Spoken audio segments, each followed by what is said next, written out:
Baltimore and Ohio Railroad was one of the first railroads in the United States. They began operations in 1830 and would continue to serve as one of America's greatest railroads until 1963, when the C&O would take over all financial control over the railroad.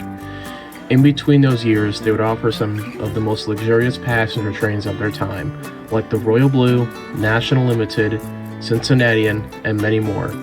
When steam still ruled the rails, the B&O would have some interesting power to handle their trains, but there was one type of engine that was the finest motive power they could offer. This is the story of the B&O's P-7 President Class Pacifics. In the early 1900s, railroads were starting to get more passengers since more people wanted to travel by rail instead of horses and carts.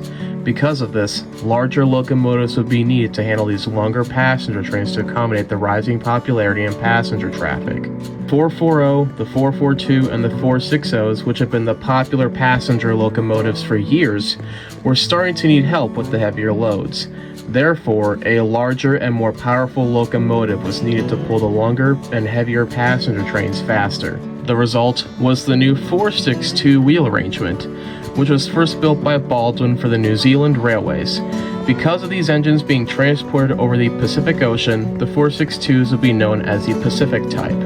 However, not all railroads would call them by this name. Like the B&O, for example, will call their biggest 462s the Presidents, due to them being named after the first 20 presidents of the United States when first built. These engines may have just been 462s, but they were huge for being a Pacific type and also one of the strongest.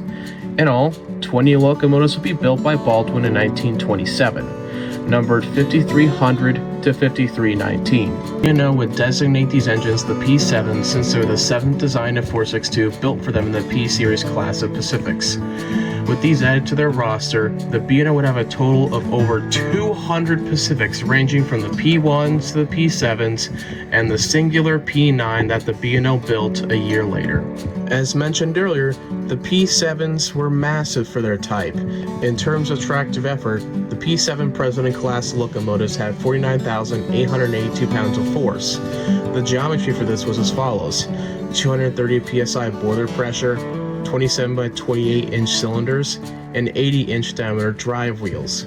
When these first 20 locomotives were built, they were painted in a dark Pullman green paint scheme with red and gold lining. They looked very attractive with this paint scheme, which is what the B&O wanted since they were used for marketing purposes by the railroad. The B&O would do this to distinguish itself from its rival railway companies, like the Pennsylvania Railroad. They wanted to stand out with their locomotives being colorful instead of being painted black like most steam locomotives. The Baltimore and Ohio would use these engines on the top priority passenger trains like the Royal Blue, National Limited, and Diplomat, with speeds over 80 miles per hour on these runs. As mentioned earlier, the P7s were also given president names. Since there's too many to cover, here is a list of them. The P7s would retain their president names until the 1940s, when the B&O decided to instead call their locomotives by their numbers and not names. The engines would also get repainted into a rich dark royal blue paint scheme to replace the aging Pullman green. This would also be around the time most of them would receive upgrades. Some of these upgrades would be superheaters, larger tenders, roller bearings, streamlining, larger walkways, centered headlights, and other various improvements. By the end of all these upgrades, only 4 of the P7s would retain their original form. The engines would also get renumbered into the 100 series by 1956, not to get confused with the newly delivered EMD diesels, which were numbered to the 5000 series. By 1958, the last P7's fire was dropped for the final time. In terms of preservation, only 1 of the P7s survived the scrapper's torch. B&O number 5300, or also known as President Washington, would be retired in late 1957 and was supposed to be cut up the same year. However, the B&O's president, Howard Simpson, requested the locomotive to be restored and donated to the Baltimore Ohio Railroad Museum in Baltimore, Maryland. She'd be one of the very few lucky engines to survive the scrapper's torch, since most of the equipment the B&O saved was made in the 19th century. The only known modern B&O steam locomotives that still survive are Q3 number 4500 and P-7 number 5300, which both reside at the museum in Baltimore. Both engines we put on display outside in the weather in 1968 until 2005, when the museum moved most of their equipment indoors. As of 2024, the 5300 is currently receiving a cosmetic restoration, which will not be completed for the next few years.